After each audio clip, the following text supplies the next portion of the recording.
You're watching the Win by Two podcast powered by Dimer 2K. I am very excited to officially get the show underway with our very first guest, Coach Len of the Gen.G Tigers of Shanghai. Len, I appreciate you helping us pilot the inaugural episode. Oh yeah, I appreciate you for having me. I kind of have a tight bond with the Dimer crew there. So for me to be part of the that first week, it's exciting, man. So thank you. Yeah, no, for sure. And before we kind of get into your journey, what your team has gone through in its first ever season in the NBA 2K League. Just to kind of touch on that Dimer relationship, talk about your team or talk about your time with Dimer. Like, how did you end up creating content for the website? Yeah, so Dimer, I was kind of like the third guy, or not even like I mean, so like it's funny. Even when I got on, they spoke about you yourself, being part of that first group of guys to join in with Josiah, and then you took a little break yourself, uh, and so Josiah ended up transcending it into more so like more of a news outlet as far as like breaking news and stuff like that. And that's really when I took notice of it. Around that time, I was still trying to qualify for the league as a player. Um, but me being the person I am, I like to cover all my bases and things like that. And uh, I always wanted to be involved with the league in some sort of fashion. Um, and so I kind of let the guys at Dimer know, hey, if I'm not able to make the league this year, I'd love to hop on board with you guys and really help help the league progress and grow. And they were like, yeah, we'll consider it. And fast forward a little bit, and I ended up not getting drafted. And they hit me up and said, hey, I know it's a weird time, but if you're still interested, we're still interested. And I said, of course, man, yeah, let's do it. So I ended up getting on board with them. I kind of have like a film background, so we had some ideas as far as creating more video content. That's how we ended up coming up with like the Dimer playbook idea and things of that fashion. And and yeah, I mean they also helped me. I had no writing experience prior to getting to Dimer, and yeah, Will probably had some long stressful edits for me. But he's a great guy. He's very patient and helped me grow in that aspect a lot. But yeah, it was fun, man. Like, I ended up even, there were, Dimer's kind of, a lot of people started to look at it more as like hey, who's asking for a trade type thing. But I think they've done a good job of rounding it back to just being sort of like a news outlet.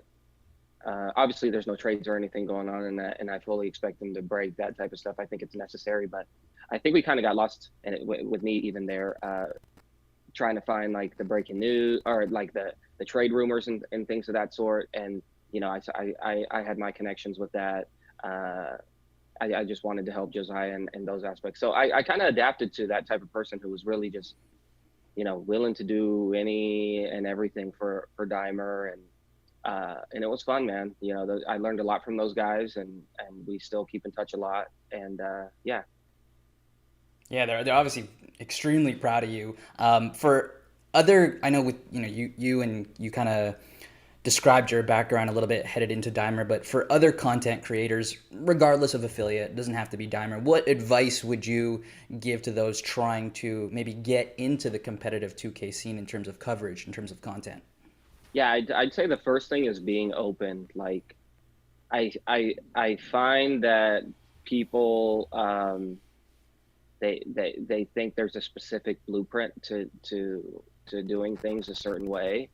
And I think when you find the best content, it's when you're open to doing things that necessarily you may have never seen yourself doing. Um, and I think even with something as fresh as the league, we're only in our third season. Um, no one really has the right answers. No one really has the right content ideas. You kind of just throw things at a wall and hope it looks cool,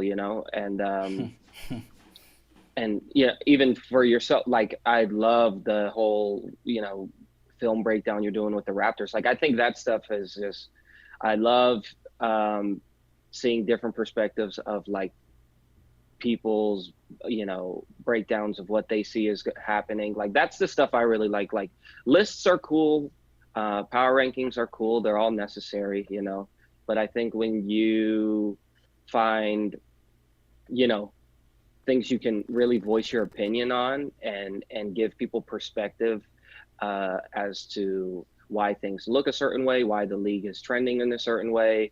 I think I think that's when you're really finding that good content.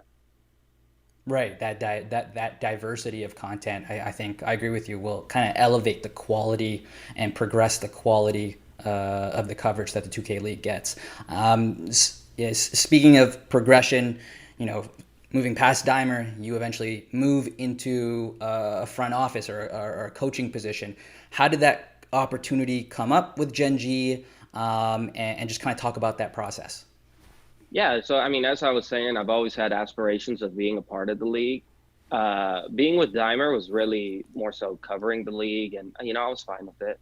But I'm a little older than people who I'm a little older to just do kind of things for free for my whole life.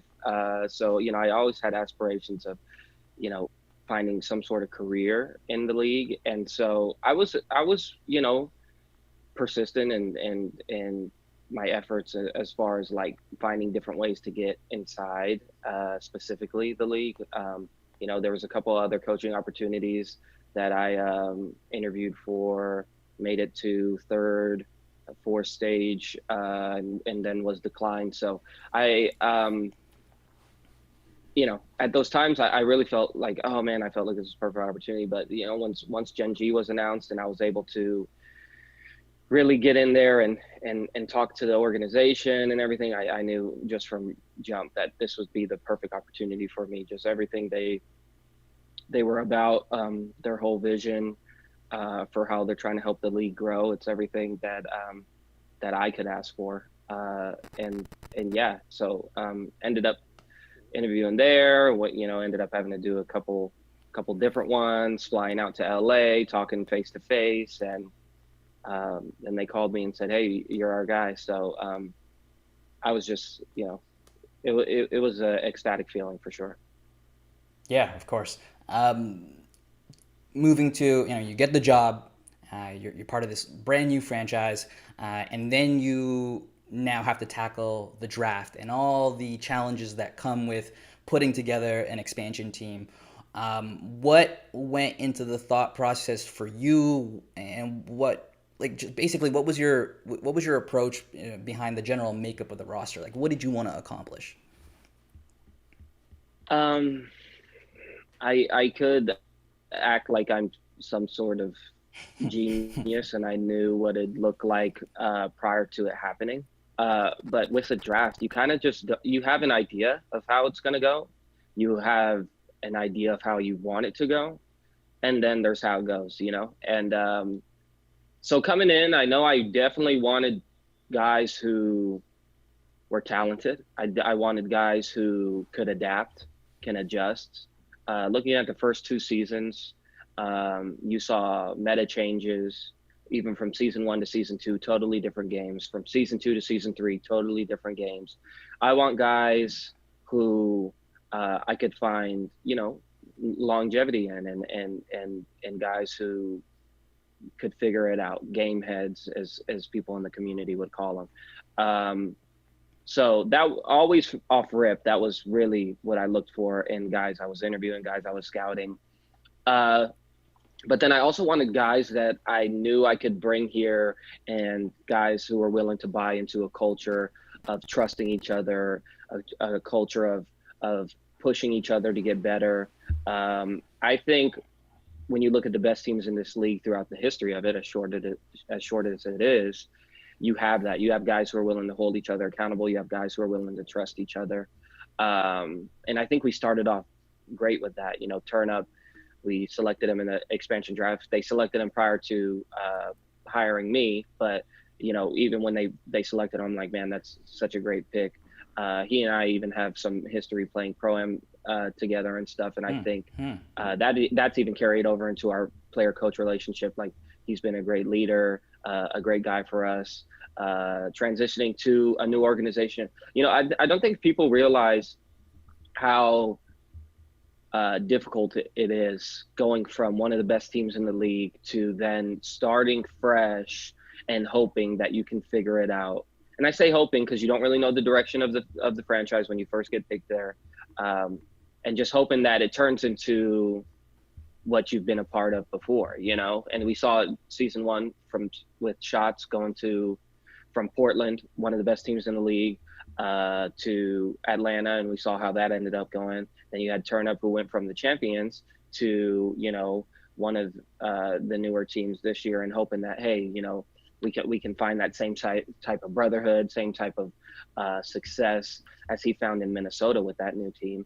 Um, so it's been great having him. I think he's adapted really well to sort of becoming that leader. I think when you look at the player he was in Minnesota, he was you know, more so what you would call like a glue guy. Like, Bear was the one on the cameras. Bear was the one doing all the interviews and talking trash to the other teams, and he was just doing his job.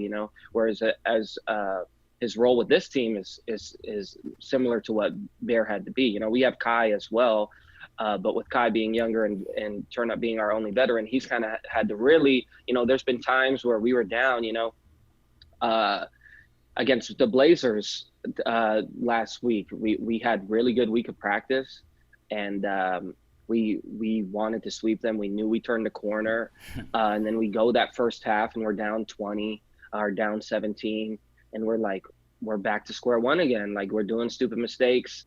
We got to figure this out. And if Turnup, he's quiet, but man, he got up and he was very vocal, and you really saw that leader come out of him. So seeing that growth, and we've seen it amongst all our guys this year, but seeing that growth amongst him specifically, it's just exactly what we wanted. And I know I rambled on, sorry, but there's just when you think of the mock-up of our team, it's kind of turned into just something we hoped for, but just it's hard to truly envision it going the way you want it to. So, but it's been great. Like, they're all developing in the certain areas that they're needed and that's necessary, and it's great.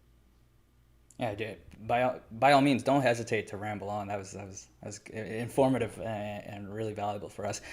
You mentioned Shifty Kai through that. I think it's been well documented, the challenges and, I'll use the word controversy around drafting Shifty Kai and the storylines that kind of revolved around him during that time. You guys ended up picking him anyways, and making him an integral part of your team. How has that relationship evolved since draft night? Yeah, I mean, it's evolved tremendously, and I think when you look at our team, when you look, it's kind of good they give that insight of how the point guard is reacting throughout the games on the stream. You can even see sort of a difference. He's hyping people up. He's really turned into like a leader for us, and I think that's really a quality that's he's always been. For me, he was always the best player in the draft. Politics aside, whatever was going on, he was always the guy that we thought was the best player in the draft.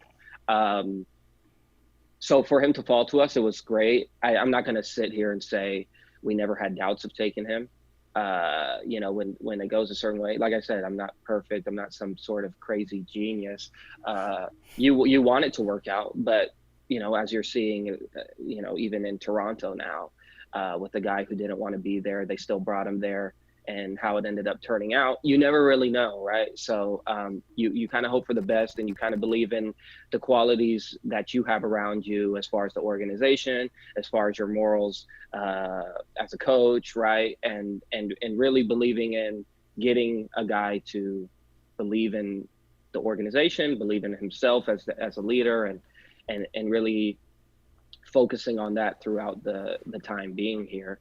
And yeah, I've just seen him grow tremendously. You know, it's kind of I don't know if teams uh how many teams would admit it, but there's definitely some sort of advantage having more time with the quarantine and everything. You know, usually after the draft, you get 2 weeks and you're straight to tip off. With the quarantine, it gave us like an extra 2 months to get to know each other, try different lineups, uh, learn more about each other's tendencies, play more of these teams and see what they're doing right, see what they're doing wrong. And I think that sort of benefited us. I think initially to start the season, we overthought some things that we thought may have played uh, a bigger factor than they actually did, and that's why you saw certain guys playing certain positions that may have confused you. But once we were able to reel that back in, um, we've been looking good, man. Like we were confident yesterday. We were super confident yesterday, and for us to drop it, I know a lot of people talk about moral victories and stuff like that. Um, but we went into that series thinking we could win it. We didn't care if they had host or anything. Um, and so it sucks. We it was very quiet after we lost that game. We weren't a team who lost that game and thought, wow, we just lost to one of the best teams in the history of the league. We thought we could beat that team. So um, we're definitely not satisfied with just getting third or fourth place. Um, but to reel it back with Kai, I think I, he's great, man. Like he's developing a lot, and he's just been great here. It's awesome. No, definitely a candidate for rookie of the year. You had kind of touched on the tip off tournament. Um, you guys getting, as you said, knocked out the semifinals by the eventual champions, Raptors Uprising. But I mean, even just the whole marathon of a week, you got past the group stage, you beat the Cavs, you took the Raptors to the limit. Um, and even before that, during week 6 against the Blazers, you guys have looked really different. The record that you guys have doesn't match the product that we're seeing on the court. What do you think has been different for the team? Like, what is the team doing differently between now and then the beginning of the season? I've always thought this was the best lineup. Um, but if you don't have five guys who think it's the best lineup, it's really hard to maximize it. And I think as much as we've had to move around lineups and stuff, I think it's also um, I think it's kind of woken guys up to, okay, yeah, this is the lineup we really have to run. This is the role I really have to play. And if I can play it to my best of ability and we can win some money doing it, let's do it. So I think us being able to come around to that and really buy into 1 through 5, our one being the best one, our two being the best two, so on and so forth. Um, I think that's what you're seeing now. I think you're seeing guys, you see a guy like Killy, for instance. He was one of the most winningest point guards pre-draft. Um, I don't think anyone who won as much as him would come into a season and say, "Yeah, I'll play power forward." Um, so for him to finally come around to it and really buy into that and see like guys like Bucks or Zay, as you guys know him, see guys like Legit, Nudini, kind of really maximize those roles for those teams and those teams be elite in doing so. I think he's seen that he could really be that for our team. And I think that's helped us a lot, man. Uh, I don't want to just single him out. There's other parts, we've had Turn Up move around, we've had Deadeye move around. Um, but I think, this is that lineup that if everyone buys into it, um, we could beat any team in this league for sure. Now, one last point of interest that I want to touch on before we move into talking about Gen.G, the brand. Often or lately, when you guys are on broadcast, Dirk will often mention or talk about the different archetypes that Shifty Kai has been, moving back and forth between. When did that come up? How did it come up? Did it come up organically? Was it something that came up in discussion between the team, you? Like, how did that come about? Yeah, I mean, everything we kind of I'm not a coach that's just going to say this is what it is. This is what we're going to do. I want guys, I have ideas and things of that sort, and we bring them all to the table. But I want their opinions too. They're professionals as well. They play this game more than anybody, and I really respect their opinions and that sort. So we all come together and we say, like, so for instance, going into the Blazers series, that whole week, the first Blazer series, the regular season series, that whole week we were scrimmaging. We scrimmaged the best of the best teams. We played the Raptors, we played the Warriors, and we were getting the results we wanted. And Kai was on this offensive threat build, and we just saw a fluidity with it that felt elite. And so we knew, though, there has to be some trust with that build. It's not a build that's going to finish 50 points in the paint. It's a build that everyone's going to be counted on to hit their jumpers, hit their shots. So there's some risk with it. So we came into that day. Kai came in, everyone came in, and I brought it up. I'm like, Kai, you comfortable going on the offensive threat? And he's like, really? It's up to everyone else. Like, if they think I should be on it, let's do it. And everyone was like, yeah, we love that build, And you could kind of see it when he's on that build. It gets kind of everyone else more involved. He's able to do certain things that he's not necessarily able to do on the other build. And you saw it, like our offense is just, it's so, our offense is always fast. I think we're probably the highest paced team in the league, even with him on a slasher, even with him on the scoring machine. But with him on this build, man, it's hard because the center step in. If the center steps, we got this thing we could do, we got that thing we could do. I don't want to give up too much because No.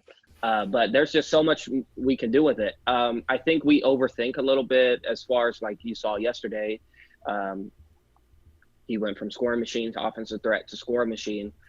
We do that because he's more comfortable on East, on a build that can score in the paint a little bit better in case there's a little bit of the delay on his shot. He can't find a shot. Other guys can't find their shot. But even this morning, I think we looked at it because we won the game. He was on the offensive threat. Right. And we decided to opt back, go into the scoring machine. I think we all think, looking back now on it, we should have kept him on that offensive threat. But I think we just kind of had a little bit of reservations with it just because it was on East. But I think you'll see more and more us getting a little bit more comfortable playing with that build on East as well. But yeah, that's kind of how it's all came from. He's a guy who he's going to find everything out in the game. He's tried every build, every point guard build, probably every shooting guard build as well. And so yeah, he likes that build. The team likes that build, and that's kind of how he came to it. No, that's great insight, Len. I think we definitely have to touch on the fact that, despite there being, expansion teams in season 2 and, expansion teams being in season 3, you and the rest of the team have the distinction of bringing in the first ever expansion team that doesn't have an NBA affiliate.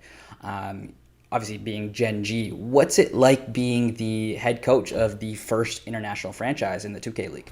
It's dope, man. Like, I think so. The perspective of it is like, not affiliated with an NBA franchise, but we're affiliated, or we are a, actual esports company, and our organization, where we're playing next door, the CS:GO.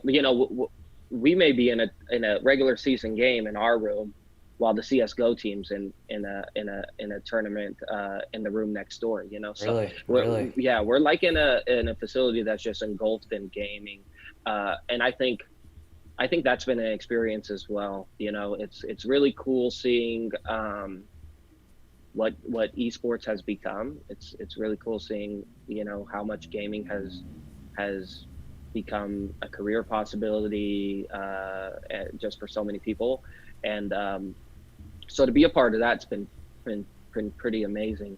the funny thing with not being affiliated with an NBA franchise, we actually have. Uh, I don't. I'm not sure if he's like what ties he actually has to the company, but he's actually like really close with like the owners. Is Chris Bosh. He actually like 3 weeks ago, I think we were going into the Knicks game. He actually talked with the team over Zoom and was kind of giving us insight on like how the Heat uh, won their championships, kind of the adversities they faced. So it's kind of cool. Still not even having like the ties to NBA to an NBA franchise, we still were able to kind of get one of the NBA guys out to talk to us and stuff, and that's been pretty cool too. So, but yeah, all in all, man, just being part of like just a gaming organization, uh, they're great, man. And I think even for them, like seeing like the whole NBA 2K side of things, it's been really cool for them to experience as well. Because they're so used to Overwatch and League of Legends, Mm-hmm. CS:GO. Seeing this different aspect, we're screaming in that room, man, and it's kind of like a different vibe when we're on and going. Yeah, no, exactly. Two more questions. You guys proudly took the first player to ever be drafted from China, Lucky Wesley, I believe. How important was it for the organization to be able to at least, lead the way with promoting the sport and the league in general on a global scale? Because we know the NBA prides itself on being an international brand. So how big was that for you and the rest of the Gen.G team? I mean, it's huge. I mean, even for me, prior to getting to Gen.G, I've always been an advocate for international prospecting, international talent. I think with even when you look at the growth of the NBA, the reason it's so big today, drafting Yao Ming, the superstars like Giannis, Luca, like those guys are integral for where the NBA's growth has gone so far today. And so I think coming into the league, I've always been adamant, or just more so in favor of more and more teams taking the international talent serious. It's kind of unfortunate with you know uh, yeah how online play works, and these guys aren't really able to showcase their talent against top tier American talent. But I think if we're able to bridge that gap more and more, I think you'll see more and more guys get into this league, show that they can play. And I mean, you look at the guys who are in, uh, the, you know, in years past and this year, like you look at a guy like Jomar, right, who's from Puerto Rico. Yeah, I mean, it's still like associated with the U.S., but he's a guy from Puerto Rico that necessarily the competitive scene may have not taken serious. And year in year out, he's playing like a great player. You look at guys like Haza. There's international guys who get into this league and they really uh, can hang with these guys. So I think it'd be foolish to say that the U.S. is the only hub for elite talent in NBA 2K. But once I was able to get here and we had the the objective of bringing in someone from the international pool, seeing how well Lucky played in the APAC tournament, I think it was just a hand in hand relationship. Like he's it's been unfortunate that he hasn't been able to actually come and be engulfed in the environment Right. and be a part of the actual team, uh, in person. But he's done a really good job of communicating with all of us. We communicate a lot over Discord. Even yesterday or 2 days ago, we play the Grizz um, when regular season resumes on Tuesday, and he already had he's doing those scouting reports and stuff, helping me out, shot charts and looking at like point guards tendencies, telling me what Vandy likes to do, what Vandy doesn't like to do. So it's he's doing as much as he can, being as far as he is. But yeah, hopefully the season's going fast. We're really hoping he could still get over here and really be a part of the team in person, yeah, we're excited for that. That's great to hear how involved he is. It was a little bit. It was touched on a little bit in last night's Locked In episode. Final question: talk about the league's recent partnership with the EGG network. And how big that is for your franchise, especially. You had mentioned all the international stars in the NBA drawing eyeballs in onto the product and onto the league. So how great was that? Was it to hear that announcement? Yeah, I mean, even going back to last year when they had Tencent as well, like, um, I think, the more eyes, the better. You're seeing it on ESPN now. You're seeing it on the EGG network now. That stuff's huge. You want more eyes, you want more interest, and whatever you can do to make that happen. I'm always for that. Um, I think when you look at esports, Asia is huge. Like Asia's really the market that favors esports. They you look at like what League of Legends is doing out there, and even like Overwatch, all those things. Um, you want, if you're NBA 2K, you really want to dive into that market. So hearing Tencent last year, EGG this year, it's always exciting news in my opinion. Yeah. Now, a lot of big things happening for you, Len. A lot of big things happening for your team. Uh, that pretty much wraps up our chat. Thank you so much. It was very generous of you to kind of give you, for you to kind of give us the time that you did today. Yeah, no, thank you, man. And I love what you guys are doing over there at Dimer, obviously. Love all the stuff you're doing with like the Raptors and all that stuff. So yeah, I'm tuned in, man. I love the content. Thanks for having me. Yeah, I appreciate the kind words. The Gen.G Tigers of Shanghai are going to be back in action as the NBA 2K League resumes its regular season schedule in Week 7. You guys are going to take on the Grizz Gaming. It should be a good one on Tuesday. Len, real quick before we go, where can we find you on social media? Yeah, so I'm on Twitter at Len_2K. Yeah, that's pretty much where you'll find all things 2K League with me. Awesome. We'll take a quick break here, but right afterwards, we'll be bringing on our additional guests. You're watching the Win by 2 podcast powered by Dimer 2K. We'll see you after the break.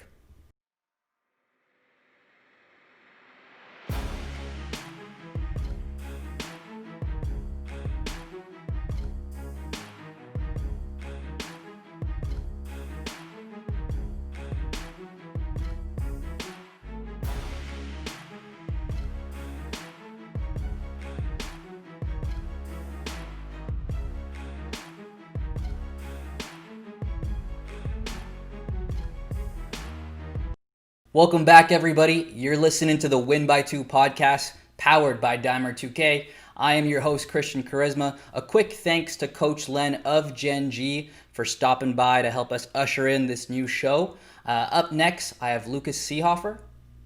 Did I get that? Yes, that is correct. Perfect. Lucas Seehafer, managing editor for A Wolf Among Wolves, basically a website dedicated to covering the Minnesota Timberwolves of the NBA, Minnesota Lynx of the WNBA, and then, of course, the T-Wolves Gaming of the NBA 2K League. Lucas, thanks for stopping by. Hey, thanks for having me on.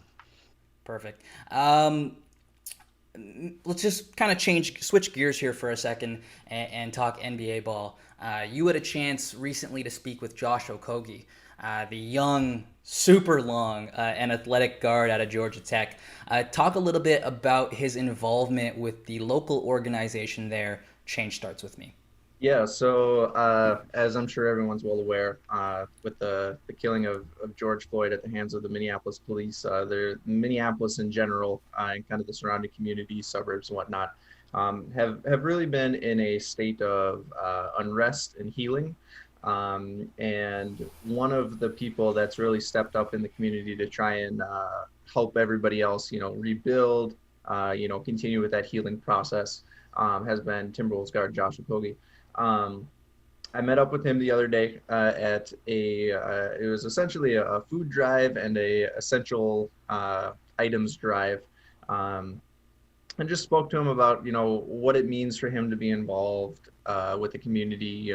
How important it is for people with his kind of high profile and large platform to be involved in these types of um, you know civil servitude, so to speak. Um, and yeah, the thing about Josh is that he's a very empathetic, very much wants to help, and that really came out in the conversation I had with him. And for people who are more interested in specifics, you can head to awolfamongwolves.com and you can kind of check out the whole piece. Yeah, no, and then kind of just going through that piece, I got the feeling that he's an active member of the community. He's not just, the athlete. He does really take pride in what he's able to contribute off the court as well. Yep, yep. He made sure to mention that being active off the court is something that's super important to him. When Steven Jackson, the former NBA player, made his way up to Minneapolis because he was a good friends with George Floyd, him and Karl Anthony Towns were the two members of the Timberwolves who were standing alongside Jackson as he gave a few talks in downtown Minneapolis. So to see the young Wolves involved has been very encouraging. Yeah, no doubt.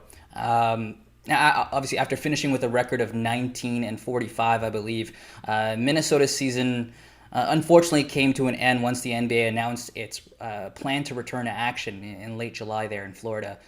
Now, strictly speaking, from a T Wolves perspective, fans likely have their eyes set on the draft, but with a predicted shortened offseason, Lucas, how wild and unique do you expect it to get for the Timberwolves? Yeah, so I think in terms of, if you look at it strictly from a financial standpoint, the Timberwolves are never major spenders in free agency. It's tough to convince high level basketball players to come to Minnesota for a variety of factors.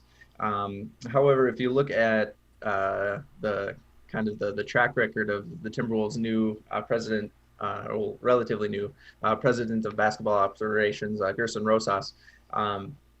It seems like he'll do anything that it takes to make the team better.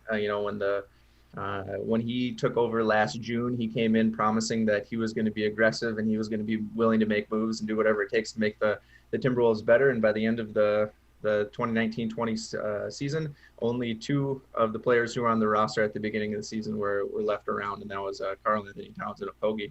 I think as far as what they're going to do in free agency, they're going to have the middle-level exception, which they'll should be able to sign a player with, probably the non-taxpayer mid-level exception, so they have a little bit more than somebody who's in the luxury tax.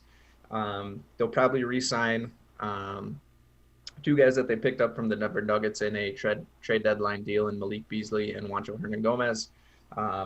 And then obviously they'll be active in probably be active in trades. Wouldn't surprise me if we saw a trade on draft night, that kind of stuff. So it has the potential to be relatively active, but more likely in retaining players that are already on the roster and through trades more so than true free agency. Yeah, it'll be exciting to see how it plays out. Now, assuming you don't trade the pick, I know as a fan, after a long season, that reward at the end of like an alluring draft pick was always something that was exciting to me as a fan. And I know last year you had picked the T Wolves had picked later in the lottery. Assuming you keep the pick, and I know off the air I said I'd refrain from talking draft, but assuming you keep the pick, there are a lot of options there. Absolutely, and the Wolves are kind of in a lucky spot, if you will, or unlucky, depending on your perspective, that they're going to have three picks, most likely in the top 33. From an optimist viewpoint, that's essentially three first-round draft picks. It depends on if Brooklyn holds on to that to their playoff spot, which it seems all but guaranteed. I think they'd have to lose out, and the Wizards would have to win out, or something like that, in order for it to happen. So look for the Wolves to have three draft picks, and yeah, there's no major superstar probably that's going to be available through the draft, but there should be plenty of athletes that are at least project as contributors at the NBA level. So it's always an exciting time around here when we're when you're looking at the potential top five draft picks. But hopefully in the near future, those top five draft picks are going to stop coming our way. Yeah, it's a double-edged sword. Um, switching gears here again, we have T-Wolves Gaming, we have the NBA 2K League. They're in a completely opposite scenario where they are now the defending NBA 2K League champions. You've come out with a lot of content involving the T-Wolves lately. You had a chance to sit down with the reigning MVP of the finals last year, Bear the Beast, and after a hot start, they seem to have maybe lost a tiny bit of steam. What are your impressions of the team's performance so far? And just based off your conversations that you've had with the team, what can we expect moving forward as they return to regular season play? Yeah, so T-Wolves Gaming has really been a team of high highs and low lows so far this year. They started off the season getting just destroyed by Hawks Talon in straight games. And then they rip off, like I think they won 11 of 12 individual games at one point, and then they ultimately have lost their last four individual games, got knocked out in the group stage in the tip-off.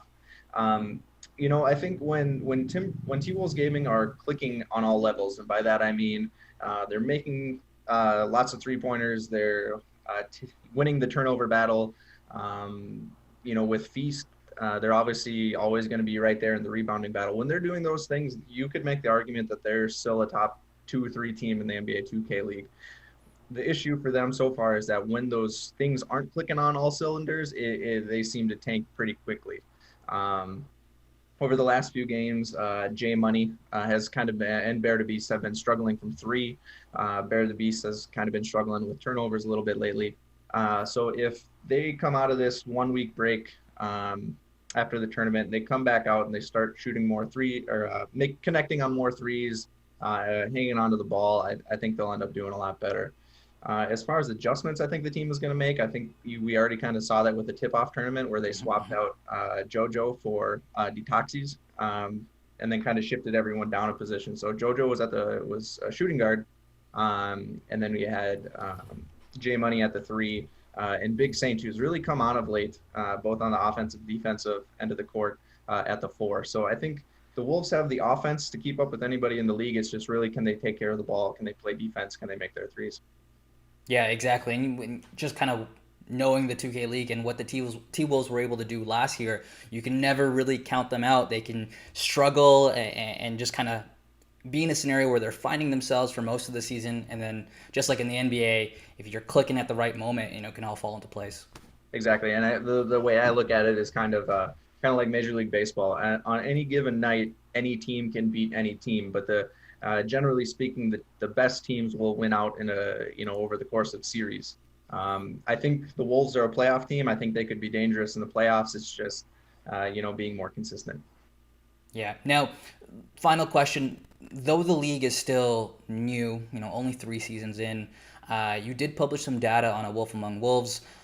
.com stating that there's been a significant increase in Twitch viewership, 102%.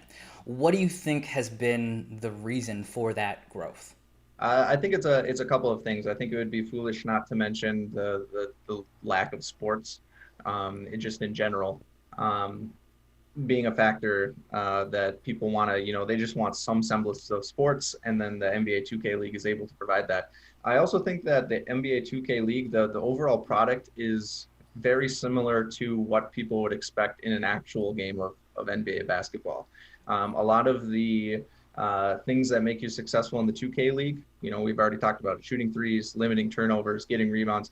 I mean, those are the things that make you successful in the actual NBA. So really the only thing that's crazy different, I would say, is that generally speaking, people have better 3-point percentages, field goal percentages in the NBA 2K League. But overall, it's a very similar product.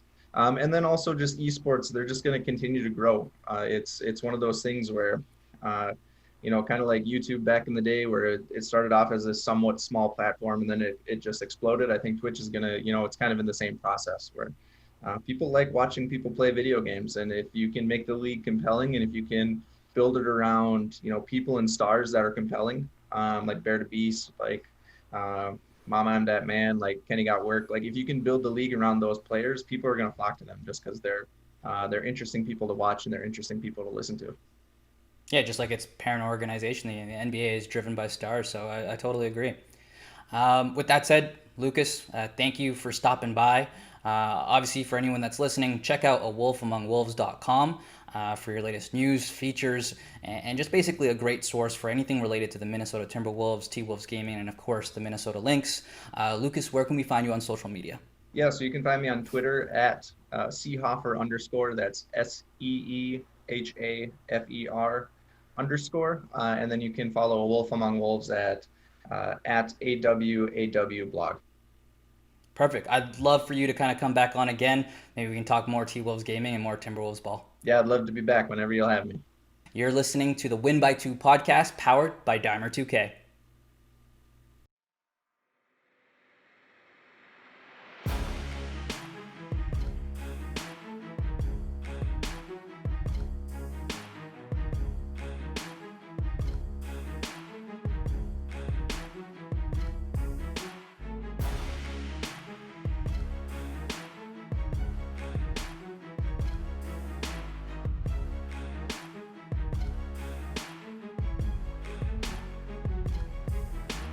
Welcome back to the Win by 2 podcast powered by DIMER 2K. I'm really excited to welcome our first ever player guest on the show, Zay of Hornets Venom GT. Man, I appreciate you taking the time out of your really, really busy day to join us.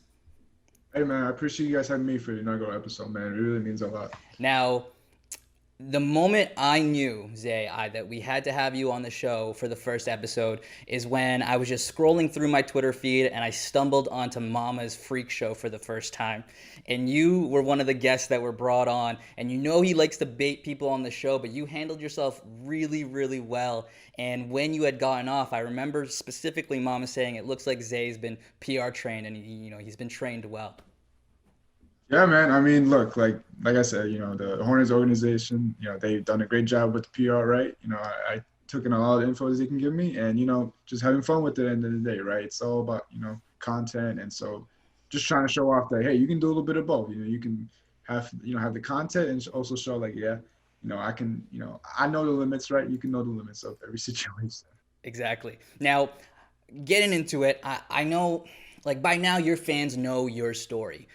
Taken in the first round of this year's draft, 19th overall, but let's bring it back a little bit, before it, just to kind of provide some context on your journey. For those that don't know, this wasn't your first attempt to get into the league. You actually tried before. So I think like in 2018, talk about that feeling of not getting past the first stage, I think. Right, yeah. So season 2, season 1, I didn't even try it at all, right? It was weird. I was going through some things, but I actually was really interested in doing it, but it just circumstances in my life just didn't allow me to even, do the qualifications at hand. But in season 2, I made it through the qualifications to go to the combine, and I didn't even make it out the combine. I didn't even make it out the first step, the first cutout basically. How tough was that for you, especially knowing that even at that time, like you had all the talent in the world? Oh, absolutely. I mean, it was devastating. I mean, but also it kind of like it was kind of representation of your time is gonna come, and it's like kind of like I had the skill set, right? I did everything I could possible, right? At the end of the day, it was winning games was the biggest issue for me. Everything else that came with it, I was excelling in, within the stats, within managing some games, but at the end of the day, it's focused on, so again, it's all about winning. It's all about making that win percentage get high, and at the end of the day, I didn't get that complete, so I didn't make out the first cutoff. And like I said, it was devastating, and it fueled a lot in me for like the coming times, and for what happens now. Now, headed into this year's pre-draft process, before the combine, you actually competed in the Mavs tournament. And you ended up winning that tournament and you earned the reward, which was a spot in the draft pool. How much of a relief was that for you? Man, let me tell you something. So I was in school at the time, right? And, this was kind of like, it kind of like how the MJ The Last Dance, this was kind of like my last attempt. That could be really true, because this was my last attempt. I was just fully focused on 2K. And I told my mother, I told, a lot of my family, like, look, I'm gonna take one more year off of school just to commit to all this. And if it doesn't work out, right? If it doesn't work out, then you know what? Maybe it was not meant for me. So And it's funny because how life is just crazy. How, I was solely focused on the combine, right? I was solely focused on the combine, just preparing it. And then, one day I get hit up like, yo, let's play in this math tournament. I'm like, okay, we can do that. So knowing me, I never been out to, I'm from Chicago, Illinois. I never been out of Chicago before in my life, you know. And the first time I ever leave, I go to Dallas, Texas, by myself. And the amount of crazy, airport stories I could tell you of me not knowing where my luggage is. Like, I was just lost. I didn't know what I was doing. I was like, well, okay, well, I made it to Dallas. So when I made it to Dallas, and my job, obviously was just to compete and win, right, to get a spot in the pool, I did that, and looking back at it, prepare for the combine, and then just saying, well, hold on, you already got a spot, my guy. Like, you play great in the tournament, and you play good enough, obviously, to get a spot. And so that kind of changed everything for me at that point. It kind of changed my mindset. It changed everything that, you know, you're good now. You know what I'm saying? You don't have to worry. You're good now. You can take care of what you can take care of for the time being, right? Still, I play pro-am, here and there, right? I still had a name. I still had a name to bring out, and this tournament obviously helped that a lot, Yeah. with the, my reputation and, I guess my stock, in the coming draft. Exactly. And you talked about preparing for the combine and then out of nowhere, surprisingly winning the Mavs tournament, getting your spot, and you still ended up playing in the combine. Was it because you had put so much work into it, or you just kind of wanted to, again, keep your stock up? So you have to still, at the end of the day, it's still it's still something that, everybody who won the pool spot, league tournaments, they all have to play in the combine, including, even players like myself. So, but it's funny though, because it's like, when I was playing in the combine, I was still kind of getting at it, like I was still a little, still, I was still playing just like as if it was just like, I still didn't have, a spot, in the pool. Just because it's like I prepared so much for it, because it's like I'm not letting this combine beat me again. Like, I'm not letting it. It cannot happen. You Right. know, and so, obviously, at the end of the day, obviously, it's in the back of your head. Like, yeah, you got the pool spot, so you're chilling. But my competitive nature is always like, you still got to perform. You still got to play out no matter what. Of course. Now, past the combine, you get into the interview stages for the first time. Did you end up interviewing with several different teams? And if so, obviously, you got chosen by the Hornets ultimately.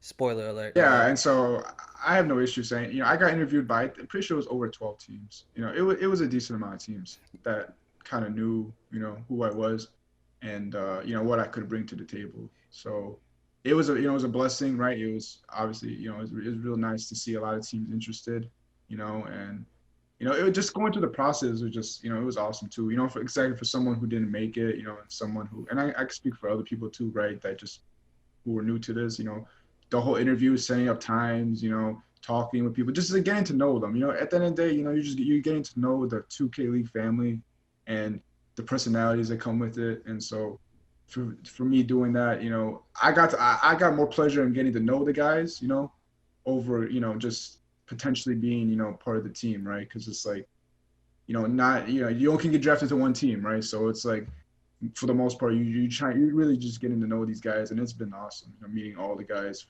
at that time for the first time.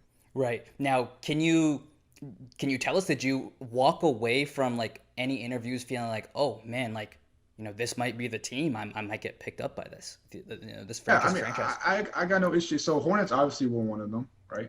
Hornets were a team that, you know, obviously knew my talents, because it's like me being a power forward, it's very it's a little iffy, because if you're a point guard, they're all in, so it's clear on what they need, right? But a power forward like myself, I kind of brought in this new face of, you can be aggressive, you can be a very, instrumentable part of an offense as being a power forward, as if I played on a finisher, slasher build all pre-draft, while everybody was using, the rebounding wings and the glass cleaners that could shoot.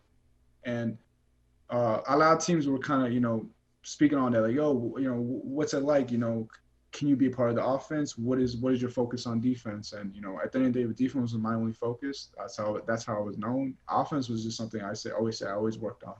This was something I always worked on continuously.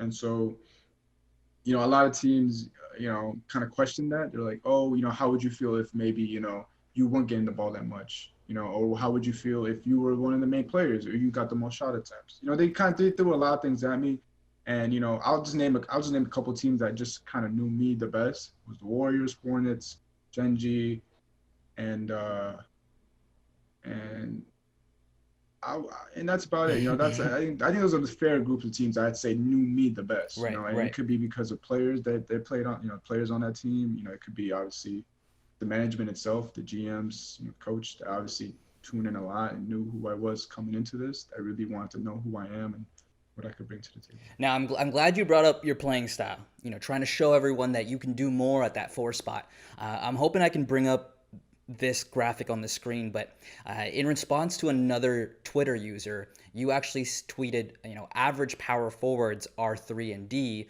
but these power forwards can do more than that. And so now you now you fast forward to today, and you're trying to lead the change in like just revamping the meta in the league. Like how important was it for you to make it known that no, a power forward can be a big part of this offense? Because clearly, I mean, you knew the vibes even from way back when. Man, I don't know how you found that, man. It's like I thought, like once you went through half the sentence, like, oh my god, I did say that before. I was probably over. That was over a year ago, wasn't it? Mm-hmm. Yeah. So, yeah. I mean, look. I mean, it's no secret. Who you are. Like the way I play the power forward is just kind of who I am as a person. Unique, creative, innovative. Just different. I'm more. I come. Obviously, I learned a lot from like the Dave Fries. The shots, Red Winners, Feast. I mean, I can go on and on, right? Like all these power forwards that came through, and set the kind of tone from season 2 at least, with the pure post scorers, the rim sharps, obviously were as good as you can get, and then the stretch athletics. And from season 1, you had the shot slashers that kind of resemble the power forward, if you want to say it. And so that was kind of my motivation, right? Seeing all those guys perform, incredibly. And I was like, man, I can do this too. I was like, there's no different from me. I can do the same thing too. All I need is a chance. And so doing that kind of inspired me to work on my craft more and more. And I was always a great defender. Defense was always my main thing. But offense, I remember Dave Fry too was always telling me, back in the day, he said, yo, you got to work on your offense. Being a better offensive player will get you to the top tier. And so that's why I work that continuously, finding angles, learning how to use the post a lot. And you can see obviously with this year, it pays off, right?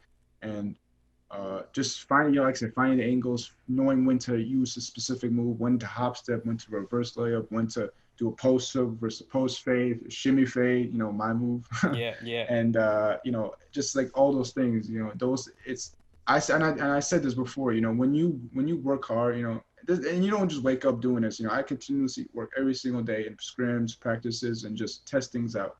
And I want to shout out my team too, because my team, at the end of the day, Dave are the ones that gave me this platform, right? If it wasn't for them, if they didn't want so accepting and so understanding that, hey, I have these skill sets and we need to take advantage of Zay's ability to score and create for himself, then who knows what kind of player I would be. But there's no other team I would want to be with, because this team easily took advantage of me the most, and allowing me to be myself at the end of the day. Now I want to touch in on that. Like, how does something like that come up?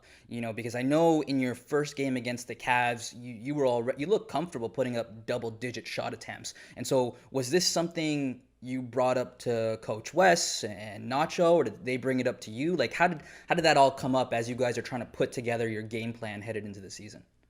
Yeah, so West and Nacho, I mean, they're phenomenal. I mean, they scout really well, and so even for the fact that, hey, I'm playing on a glass cleaner, they knew, like, well, let's see what he looks like trying to score, right? Let's see what it looks like, because we have 4 rookies on the team, and at the end of the day, you can be exceptional as you could be as good as you could be, but then you're still rook. So this, when times comes and it's situations where you play against veteran players who know how the ropes go with like pressuring and really tuning into the game, and you need to rely on a teammate like, yo, I need help. That's where it comes through. And so they were like, okay, well, in cases where, the game's looking like, okay, well, the backcourt is kind of looking a little iffy, we can throw it out to the corner and you can work for us for a little bit. And this obviously happened during scrims, right? So it was signs of scrims, right? I go to the game and, I get the ball and I just work out a little bit, and it worked out. So West was like, okay, well that worked out. Let's just see a little bit more of it. Let's see how it looks if we continue to do it. And then from continuing to do it, turn into, okay, well let's run some sets through him. From sets, it turns out to be actual plays for me, right? And so, it started off with just me just posting up, and then, Ty brought in the great idea where, hey, free boards is actually a pretty useful thing in this game, right? It's resemblance of season one, and you know, it helps us a lot because being a rookie team, us conserving the clock and juicing the clock as much as we can, especially when you have a lead, works out for our favor a lot. Right, And right. it saved us a lot of games playing that way. It's a real. I'll be honest with you, it's not the most fun to watch.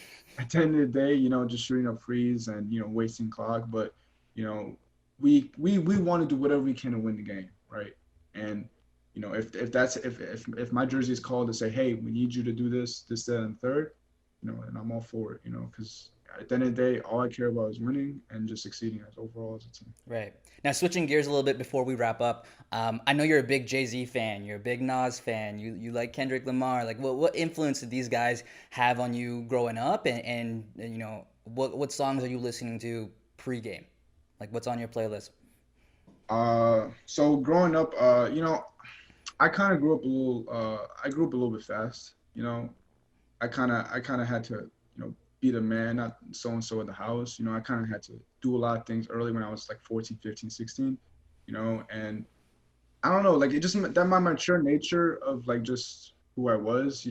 When I first listened to Jay Z, it's probably like on some random stuff, and I'm like, oh, this guy, kind of hit. I like this. I can mess with this.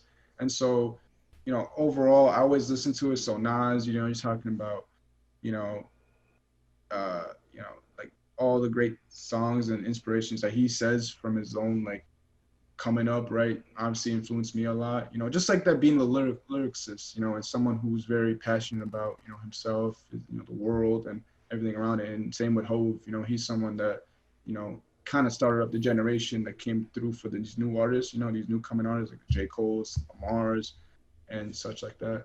And so, Blueprint. I mean, if you come to my house one day, I'm telling you, I have at least 5 different vinyls of, some of my favorite albums, like of Nas's Nasir is one of the more recent albums, and then the Lost Tapes.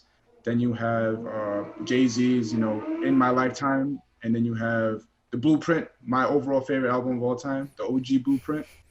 I'm telling you right now, there's no other album that has a hit for every song. There's no songs you're like, hey, I might want to skip. Every single one of them you're listening to throughout the whole time. And then, my pregame, honestly, my pregame, Lil Wayne's kind of my guy. Okay. More of a Lil Wayne kind of. I mean, I'm talking about his mixtapes, like the Breakup with No Ceilings. Like that's that stuff that I listen to every day and just get pumped up to. And I won't lie, I listen to a little R&B. I'm not gonna lie. A little R&B doesn't kill nobody. You gotta slow it down a little bit. I gotta, you got a little, like get a little different mood going to it, So a little R&B, it always, a little Usher never hurts nobody. No, not at all.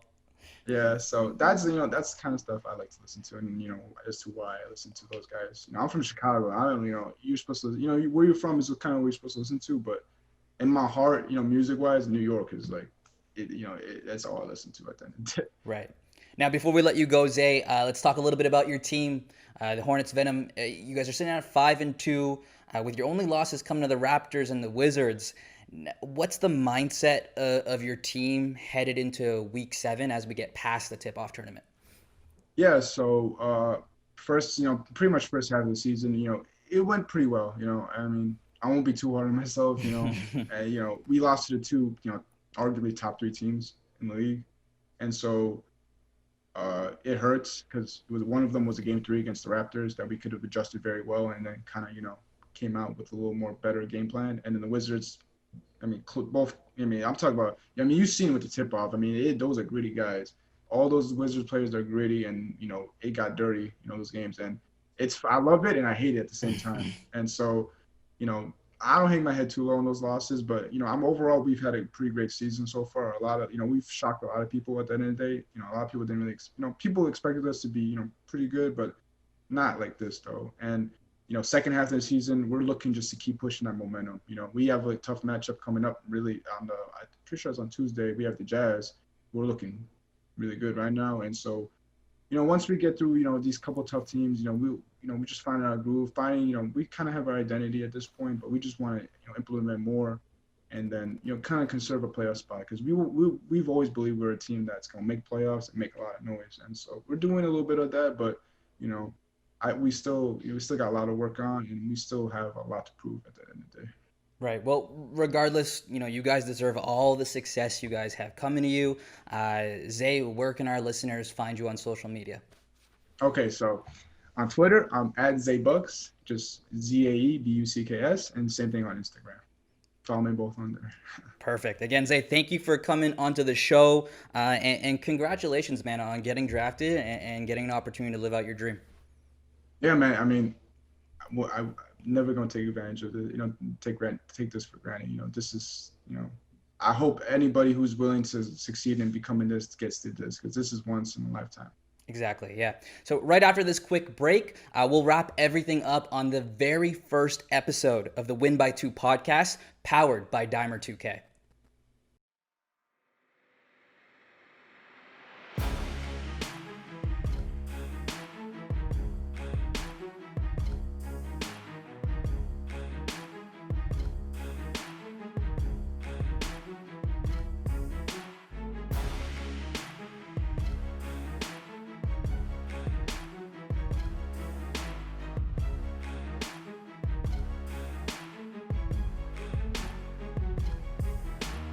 That's it, everybody. That wraps up the inaugural episode, the pilot of the Win by 2 podcast. Thank you for tuning in. A quick thanks to our team at DIMER for giving me the platform to do this. Thank you to our guests, Coach Len, Lucas Seehafer, and Zay of Hornets Venom GT. You guys are always welcome back.